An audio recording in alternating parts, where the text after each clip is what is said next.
Halo, Presonus I/O Station 24C. Bukan hanya controller, bukan hanya sound card, menggunakan USB Type-C connector, kompatibel bukan hanya dengan Presonus Studio One, tapi dengan digital audio workstation lain seperti Ableton Live, Cubase, Logic, dan Pro Tools. Dan ada motorized fader.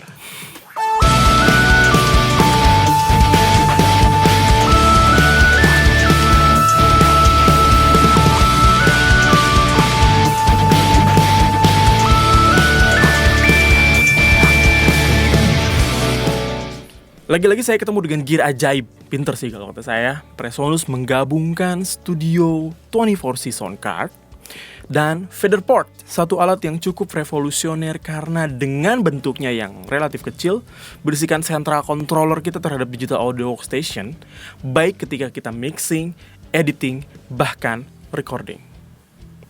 Semua kontrol esensial ada di dalam jangkauan satu tangan tanpa harus ngafalin keyword atau jauh-jauh geser mouse.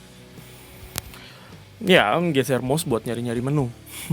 Yang tentunya bisa bikin waktu kita lebih efisien, semakin cepat kerjanya gitu. Ya, bayangkan aja kalau mau eksekusi zoom in, zoom out. Misal, kalau sekali ngabisin setengah detik buat nyari mouse dan nyari toolsnya, bisa berapa lama waktu habis? Seperti yang kita lihat, dan seperti halnya fader port, mirip-mirip banget sih sebenarnya.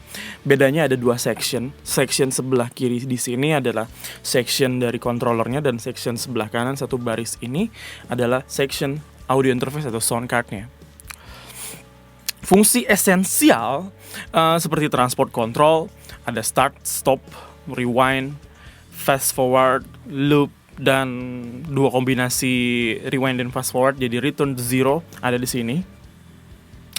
Jadi kalau misalkan mau take, tinggal nggak usah nyari-nyari spasi, atau misalkan kita nyari-nyari keyword atau pakai mouse kita nyari-nyari mana ya kalau keyword. Untung kalau misalkan kita coba pakai satu screen. Coba kalau misalkan pakai beberapa screen, misalkan 2 screen, mouse-nya lagi ada di screen sebelah, terus kita harus nyari-nyari mouse-nya mana ya? Oh ya, tools-nya ada di sini baru kita ketemu.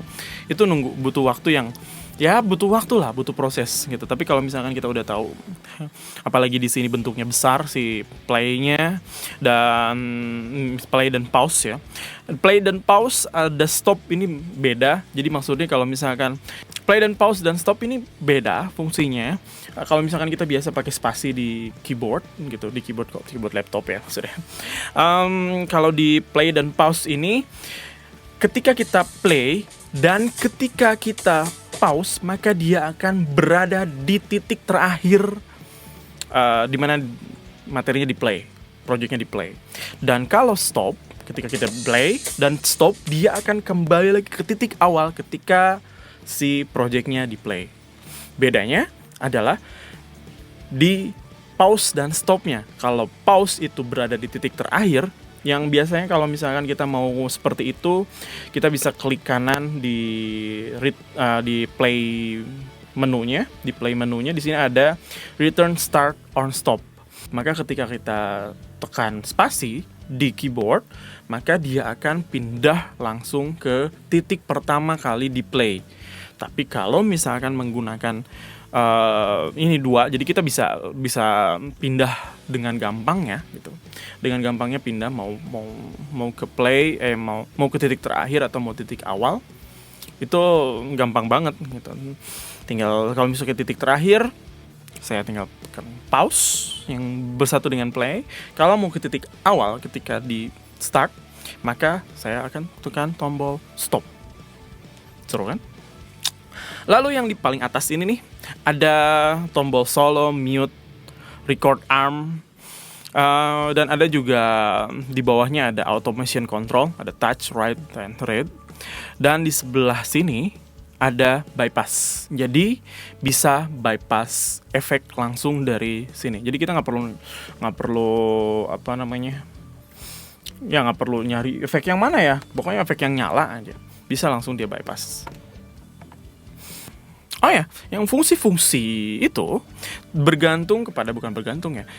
terkoneksi langsung ke track yang sedang kita select. Yang bisa kita select selain menggunakan mouse, kita bisa select menggunakan encoder, klik encoder ini. Kenapa klik encoder? Karena setiap kali klik, setiap kali putar saya ada bunyi. Dan ada tombol next dan previous ini. Jadi kalau misalkan saya mau select track nih, saya tinggal tekan tombol channel dan langsung kita select track mana yang kelihatan ya. Oke, pakai tangan kiri deh biar kelihatan dari di situ. Ya. Kayak gitu. Terus kalau misalkan saya mau scroll timeline, mau pindah dari timeline mana nih? Ini seperti halnya jog wheel. Yang kalau mau jadi pen, kita tinggal tekan tombol pen di sini untuk panorama left right, dan maka jog wheelnya atau klik encodernya jadi editor buat jadi tombol buat panning kita. Atau mau kita jadiin si fadernya jadi panning, maka shift pan, maka dia akan bisa jadi panning. Dan oh ya, tadi saya lupa jelaskan, selain dari yang ada di sini ada tombol shift ya. Shift itu berarti ada alternatif key-nya, alternatif tombol yang ada di bawah. Udah kebaca kok semua. Buat Studio One, buat MCU itu Mackie Control Unit, yang bisa buat Cubase atau Ableton ya. Lalu ada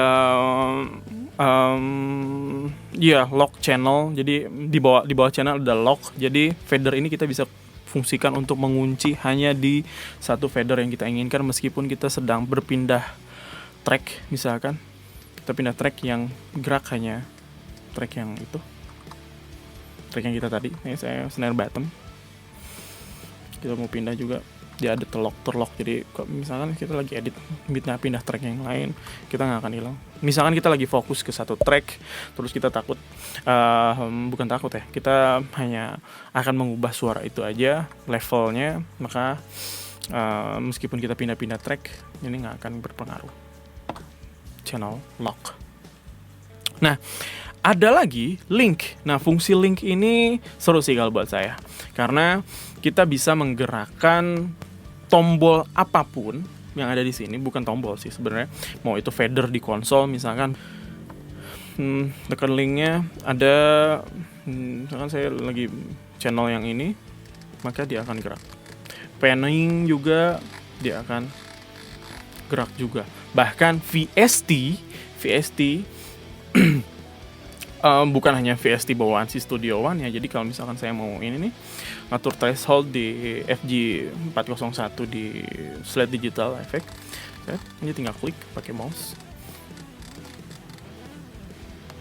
untuk mengatur mixnya, klik apapun yang mau kita rubah, dan kita pakai encoder ini. Ya buat saya sih ini feel-nya kayak kita pakai hardware beneran gitu, karena kita tinggal pilih dan kita tekan puter encodernya. Beda kalau misalkan pakai mouse kan ditarik, apalagi kalau misalkan kita udah tahu nilainya, terus kita double klik, terus mau dikasih berapa gitu, minus 10, itu malah jadi nggak musikal sih.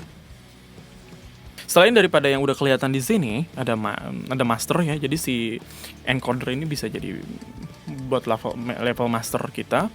Lalu ada klik buat metronom, section buat kita geser-geser event di project. Jadi kita mau klik yang mana event yang mau digeser, langsung digeser. Dan juga ada marker. Kita bisa pindah-pindah antar marker. Lalu ada 4 tombol kostumisasi. Jadi tinggal kita tekan shift, maka ini akan berfungsi sesuai dengan apa yang telah kita tentukan. Cara menentukannya adalah kita masuk ke mixing console-nya, terus kita munculkan external device. Di sini ada IO Station 24C, kita double klik dan ada ini yang bisa kita rubah dengan mudah. Misalkan kita klik kanan mau assign komen apa. Kalau saya sih udah buat ini yang F1 buat inspektor sebelah sini, dan F2 buat browser. Jadi kalau misalkan saya lagi pengen langsung nyari instrumen atau samples atau files dan loops, saya tinggal tekan tombol ini. Lalu ada konsol dan satu lagi ada snap to grid buat kalau edit-edit ya. Nah, di baris yang kanan ini ada fungsi dari sound cardnya. Dari atas ada knob gain, trim channel 1 dan 2, dan ada juga indikator LED yang meskipun cuma satu, tapi intensitas warna dan warnanya bisa berubah kalau misalkan sinyal yang masuk semakin besar atau peak. Yang di bagian belakang sound card ini menggunakan combo jack TRS XLR connector yang secara default jack TS dan atau TRS-nya menggunakan instrumen level untuk instrumen seperti gitar dan bass elektrik.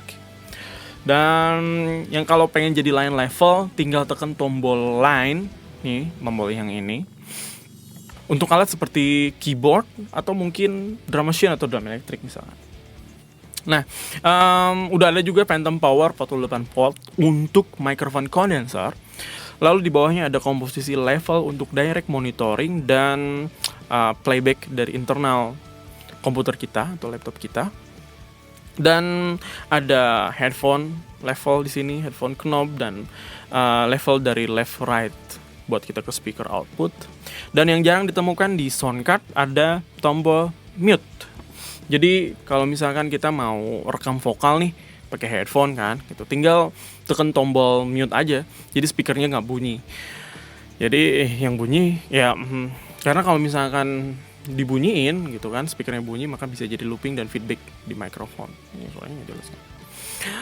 Oh, yang satu lagi di belakang ada jack input untuk foot switch. Buat apa? Yang bisa kita gunakan ya terserah sih sebenarnya. Kalau saya saya pakai sebagai record punch in punch out gitu. Jadi kalau misalkan saya lagi record gitar gitu, saya tinggal pakai kaki aja gitu.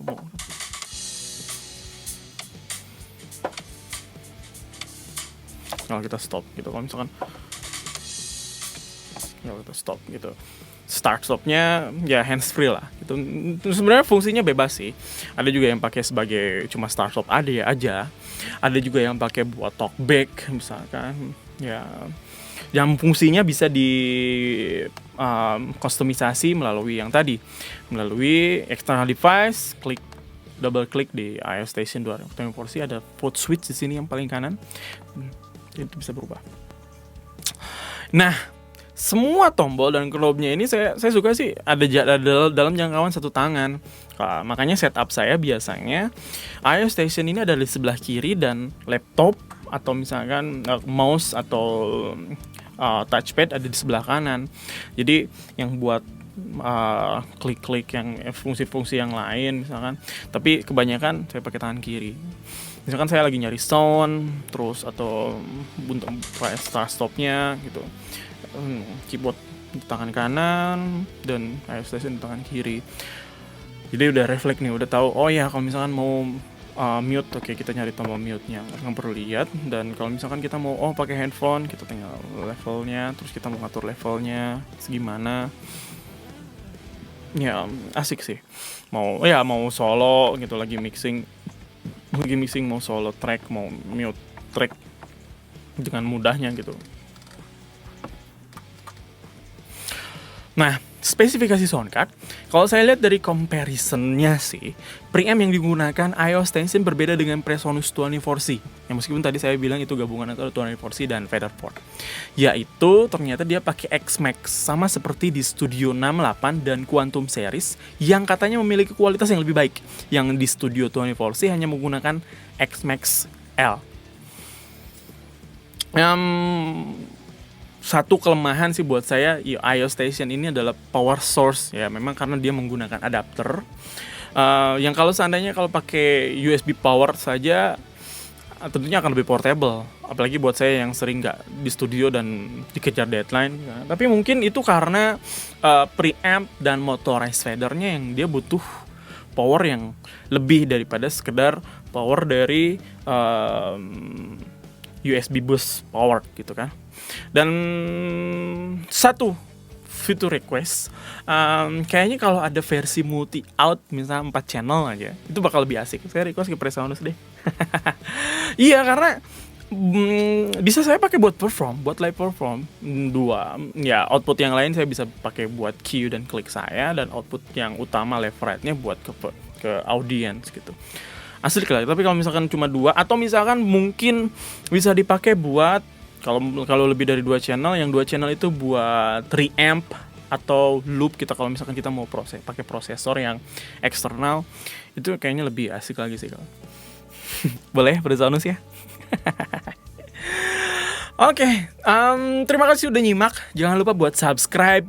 Tunggu video-video lain biar ya kita bisa belajar bareng. Dan follow my Instagram account Ival Genzi. Dan saya baru bikin akun TikTok juga, tapi belum ada isinya.